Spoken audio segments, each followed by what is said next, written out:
Il calo è netto e costante, anche se minore rispetto a quello programmato. Diminuiscono i morti sulle strade, sono stati 301 in Veneto nel 2017, 46 in provincia di Padova.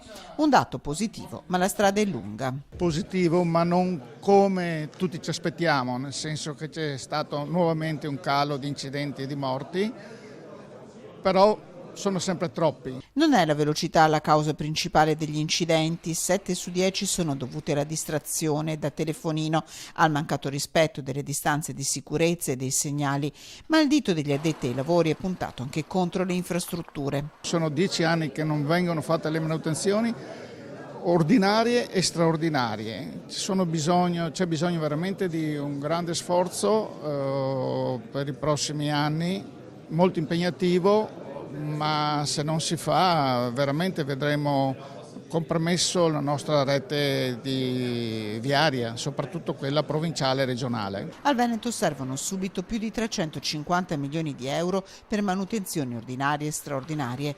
A Padova un inizio di lavoro c'è stato. Noi abbiamo investito come amministrazione, ricordo, 17 milioni di euro, per cui stiamo facendo dei grossi lavori sulle strade e continueremo anche il prossimo anno.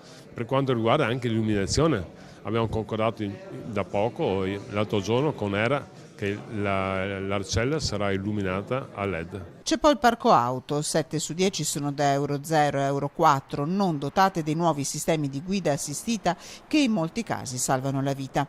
Gli incidenti sono un problema sociale, per questo sono fondamentali prevenzione e informazione. Io ripeto sempre, quando si sale in auto bisogna pensare che stiamo guidando un'arma.